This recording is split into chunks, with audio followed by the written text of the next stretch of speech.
What's up, YouTube? How y'all doing? Hope you're doing good. If you're new, hit that subscribe button if you like. If you're not new, welcome back. Appreciate y'all. Today's another Motivation Monday.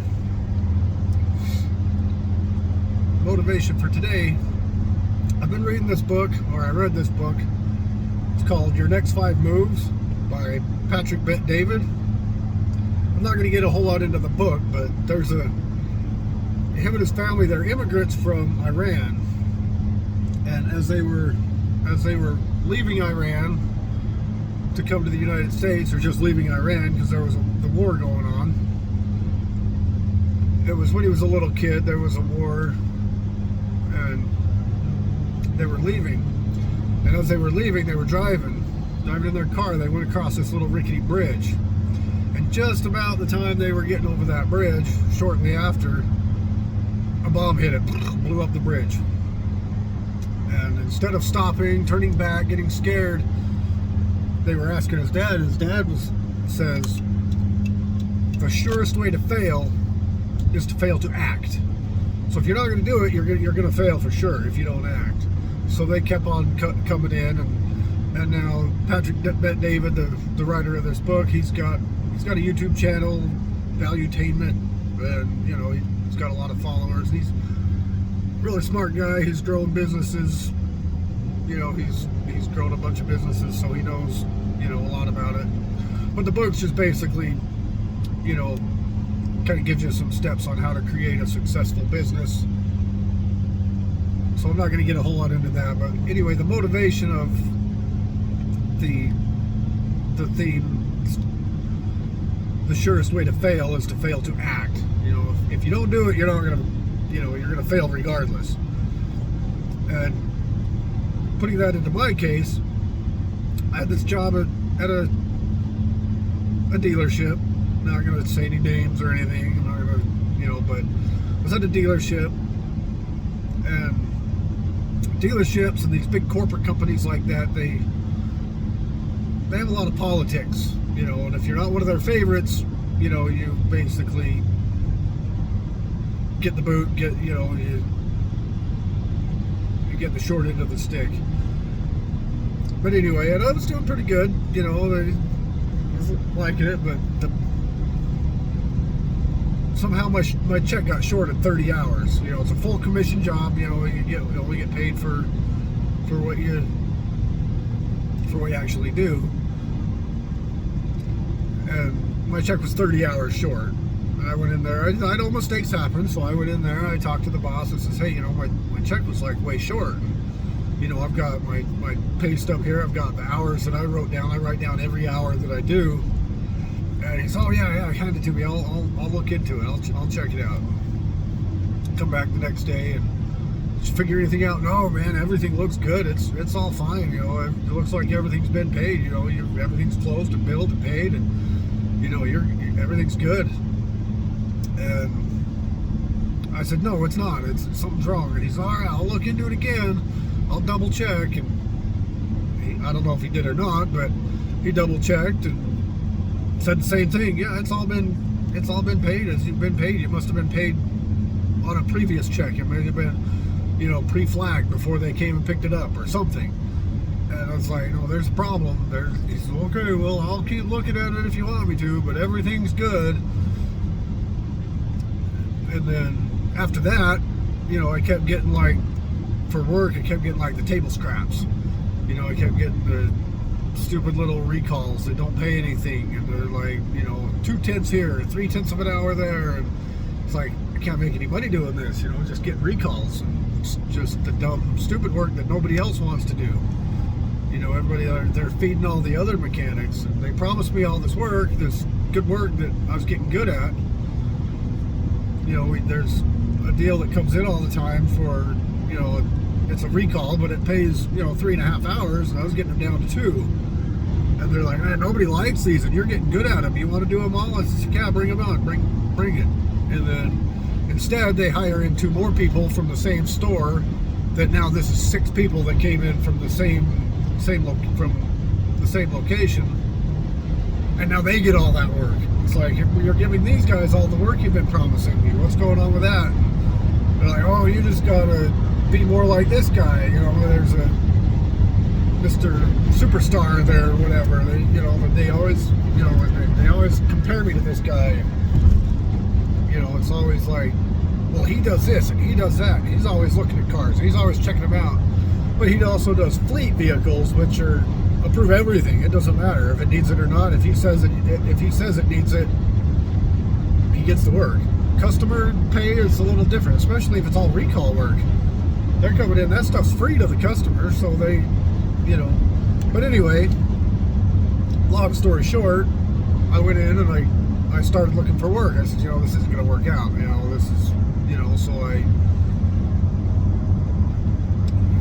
they're not fixing my hours that they shorted me. They're still giving me scrap work. And I went in there and I even told them that. I said, all I'm getting is the scrap work. And that's when they said, well, you got to look cars over, you got to look them over. And I do look them over.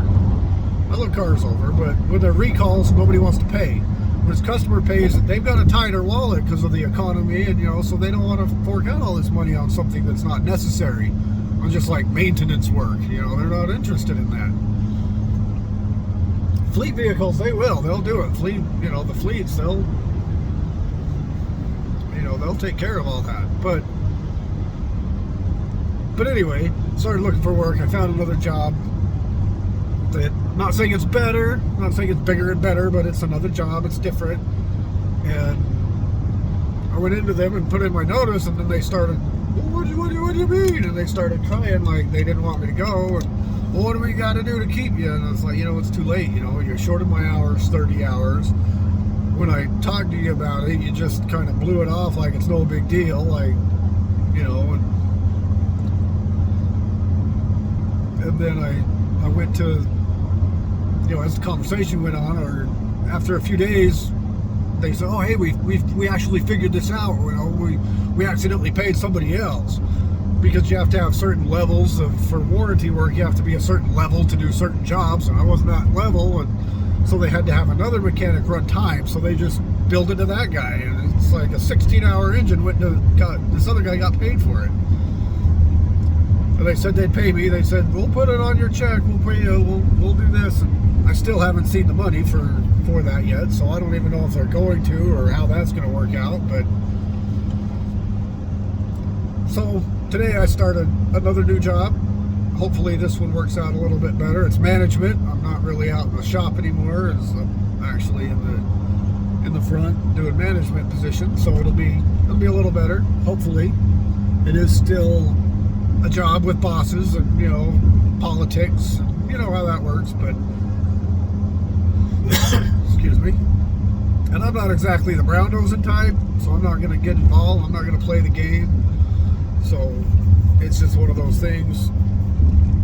But it is what it is. But if I didn't act, that's the thing. If I didn't act, I'd probably still be sitting there playing their stupid game of playing table scraps and not watching everybody else get all the meat, and I get just the bones, leftovers. Because other people have complained about this too. It took another guy, if you don't fix this today, I'm walking. He was short of 37 hours, same deal. Somebody else got paid for his job, and they play it like it's no big deal. Like, oh, you should be fine with it. So it took me quitting and this other guy threatening to walk out on him in order for them to take us seriously. And then when we finally do, who knows? But I still haven't seen that money. He said he'd put it on a spiff card for me. They have a little credit card where they put like your spiffs and your bonuses and whatnot on it. They still haven't gave me it, so it still hasn't showed up on that card yet. He said he deposited it. He said I uploaded it onto there. You should be getting it here the next day or two. And I haven't seen it yet. So, but anyway, like I said, the surest way to fail is to fail to act.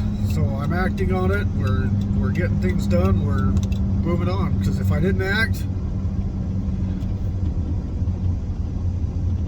you know, and that goes in any situation. If you don't act when it's time, you know, given it could be whatever situation, life or death, whatever, you could, you know, you could be dead depending on the situation. You know, if it's end of the world scenario, you know, whatever, SHTF, you know, whatever, you could literally be, you know, dead if you don't act when it's time to act. I gotta get the sun in my face. It's a little longer drive to work. Don't like that idea, but you know what? It is what it is. But anyway, the surest way to fail is to fail to act, and that's basically the theme of today's motivation. Is when you think you need, when you know something's happening, act, or you're gonna fail. You're gonna keep just putting up with bullshit. But anyway, that's the video. Thanks for watching. Appreciate y'all. I start rambling after a while, and that's not good. But anyway, when it's time to act, act, or you will fail. Thanks for watching. Subscribe, like, share, comment. You know the drill. And I will see you in the next video.